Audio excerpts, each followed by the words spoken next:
Hey everyone, in this video I'm going to show you how you can download MeetUp app on your Android device.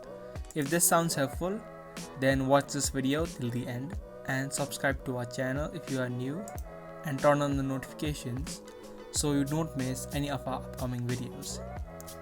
Now to download MeetUp on your Android device, head over to your Play Store. Then in the search bar type in MeetUp. Now to download the application on your device, tap on the install button. As soon as you tap on install, the app will start to download on your device. The download duration will depend upon the speed of your internet connection.